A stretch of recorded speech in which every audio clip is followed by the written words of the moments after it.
Olá amigos, como vão? Sejam todos muito bem-vindos a mais um Era Uma Vez. No vídeo de hoje nós vamos tratar daquele conflito havido entre os jornalistas Paulo Henrique Amorim e Heraldo Pereira.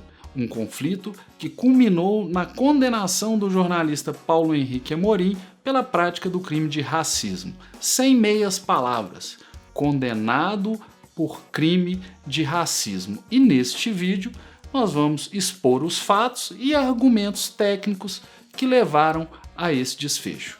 Vamos juntos, amigos.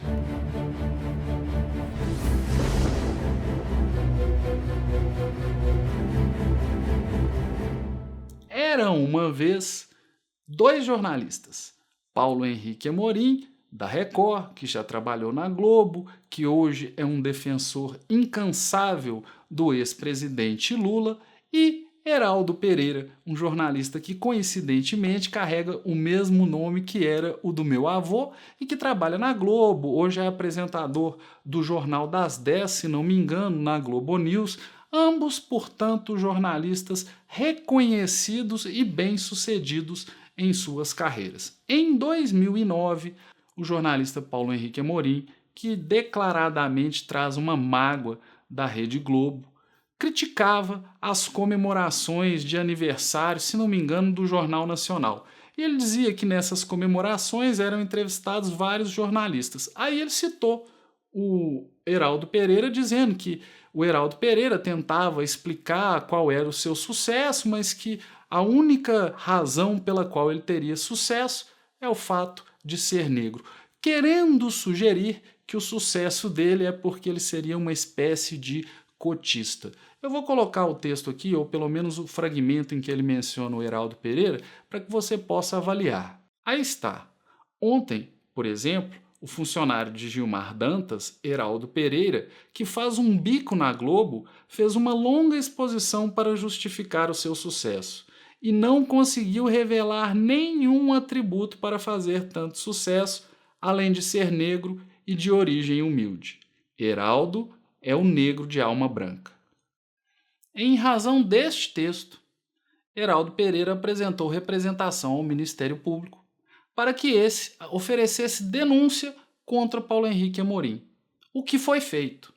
E assim passou a correr perante a 5ª Vara Criminal de Brasília uma ação penal tendo como réu Paulo Henrique Amorim com 2 imputações. A primeira, em relação a esse texto que foi mostrado aqui, argumentando que ele teria praticado o crime de racismo previsto no artigo 20 da Lei de Racismo. E a segunda imputação, que por um outro texto ele teria praticado o crime de injúria racial ou injúria preconceituosa previsto no Código Penal.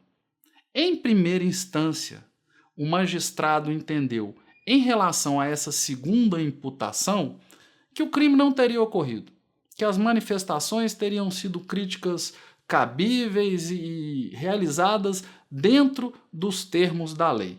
Mas em relação a este texto que vimos e que o Ministério Público denunciou como sendo a prática do crime de racismo, o juiz entendeu que não seria o crime do artigo 20 da Lei de Racismo, mas tão somente uma injúria racial.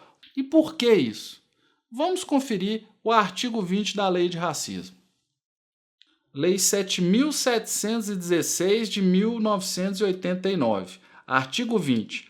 Praticar, induzir ou incitar a discriminação ou preconceito de raça, cor, etnia, religião ou procedência nacional.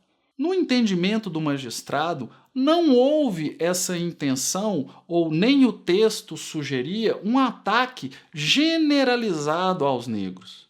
Havia sim uma crítica direcionada, embora mencionando aspectos étnicos, mas uma crítica direcionada a uma pessoa específica. Então, tratar-se-ia de injúria racial. Então, Cláudio, na primeira instância ele foi absolvido de uma imputação, Paulo Henrique Amorim, e a outra imputação, então, nesta ele foi condenado? Não, pelo seguinte, a lei prevê, isso eu vou mencionar aqui 2 dispositivos. No Código de Processo Penal, o artigo 38. E no Código Penal, o artigo 103. Ambos os dispositivos trazem previsão do prazo de 6 meses para que o ofendido faça a representação ou ofereça a queixa-crime. E no caso, entendeu-se que do momento da publicação da postagem no blog do Paulo Henrique Amorim, já deveria ter se iniciado a contagem desse prazo de 6 meses, implicando em que, da publicação do texto ocorrida em 5 de setembro de 2009, até o oferecimento da representação em 17 de março de 2010, houve o decurso de 6 meses e mais alguns dias, se não me engano uns 12 dias, me perdoe se eu estiver contando errado aqui. E com isso, o juiz de primeira instância entendeu ter caducado o direito do Estado a realizar a persecução penal. Portanto, teria havido a decadência. Paulo Henrique Amorim, assim, foi absolvido em primeira instância. Em razão disso, houve recurso, tanto do Ministério Público quanto da assistência da acusação, composta pelos advogados do Heraldo Pereira. Esse pessoal recorreu e no tribunal, na sexta Câmara, houve um entendimento diverso daquele que havia acontecido em primeira instância. O que entendeu o tribunal? Primeiro, o tribunal pensou ou entendeu o seguinte: veja, a questão dos 6 meses que o Heraldo Pereira teria para apresentar a representação não deveria contar da publicação do texto, mas do momento em que a vítima teve conhecimento da existência do texto e de sua autoria. Como o Paulo Henrique Amorim não provou que o conhecimento do texto se deu na data de publicação do texto, entendeu-se que não teria havido a decadência. Então, no tribunal, o entendimento foi de que o Paulo Henrique Amorim poderia ser julgado e eventualmente condenado. E foi o que aconteceu. Aí ele acabou condenado a 1 ano e 8 meses de reclusão. Porém, neste caso, entendeu-se já ter havido a prescrição do crime de injúria racial. Mas como assim, Cláudio? A decadência, aquela dos 6 meses para a representação, essa não teria havido. Porém, veja bem o que dispõe o Código Penal acerca da prescrição intercorrente, aquela que se dá no decorrer do processo. O artigo 109, considerando a condenação a 1 ano e 8 meses, vai determinar, pelo que dispõe o seu inciso 5º, que a prescrição ocorre em 4 anos se o máximo da pena é igual a 1 ano ou, sendo superior, não excede a 2. Então, o que aconteceria seria uma prescrição em 4 anos. Todavia, como o Paulo Henrique Amorim já tinha mais de 70 anos, aplica-se, no caso, o entendimento referente à sua senilidade e o prazo diminui pela metade. Então, o prazo para a prescrição do crime de injúria racial seria de 2 anos.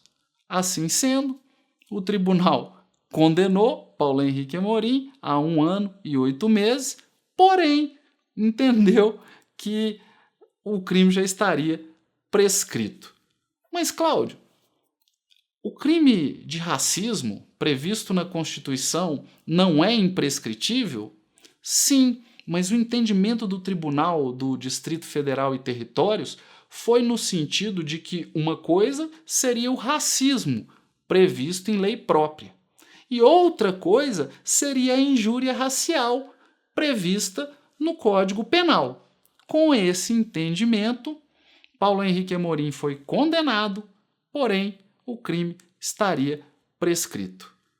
Em face dessa decisão, recurso ao Superior Tribunal de Justiça. E no Superior Tribunal de Justiça? Pois bem, lá se deu o entendimento que me parece que é algo que todos nós deveríamos conhecer. O que o tribunal entendeu? Que a Constituição Federal ao prever a existência do crime de racismo, eu vou colocar o texto aqui, artigo 5º, inciso 42. A prática do racismo constitui crime inafiançável e imprescritível, sujeito à pena de reclusão nos termos da lei. O entendimento que se teve no Tribunal do Distrito Federal foi de que o crime de racismo seria apenas aquele ou aqueles previstos na lei de racismo, e que o Código Penal, ao prever a injúria preconceituosa ou racial, não estaria tratando de racismo. Portanto, a injúria racial seria prescritível e o crime de racismo não. Como Paulo Henrique Amorim teria sido condenado por injúria racial, o crime estaria prescrito. Mas o STJ diz que não. O STJ entendeu que a lei pode prever, além da lei específica dos crimes de racismo, outros crimes também qualificados como crime de racismo. E com este entendimento, chegou-se a que a injúria racial do artigo 140, parágrafo 3º do Código Penal, também constitui crime de racismo. E com este entendimento, o crime seria imprescritível. E, portanto, Paulo Henrique Amorim não poderia ser beneficiado pela prescrição que o beneficiara na decisão do Tribunal de Justiça do Distrito Federal. Contra essa decisão do STJ, condenatória, Paulo Henrique Amorim recorreu ao Supremo Tribunal Federal. Na verdade, o STJ diz que o recurso não deveria subir, aí o Paulo Henrique Amorim recorreu, aí chegou lá no STF, o que o STF decidiu? Não decidiu que o Paulo Henrique Amorim teria ou não cometido o crime, não. Decidiu é que o STF não tem que entrar no assunto. Com qual argumento? A matéria sobre se o crime seria de racismo ou não é infraconstitucional. E o STF trata de aspectos constitucionais desses recursos.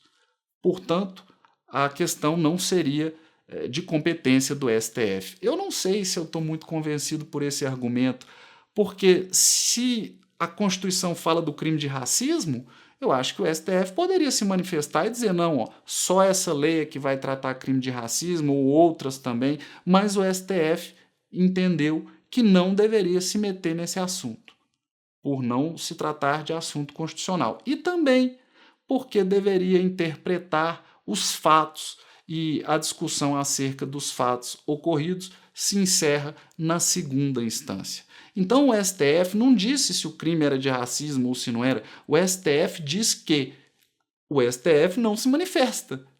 Aquela velha história, né? Tira esse assunto para lá, filhão.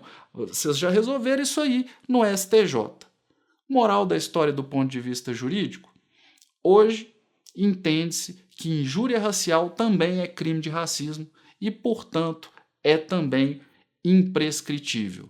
Isso tem consequências para a liberdade de expressão e para o combate ao racismo no país. Acho que é uma decisão importantíssima que deve, inclusive, começar a aparecer em alguns concursos por aí.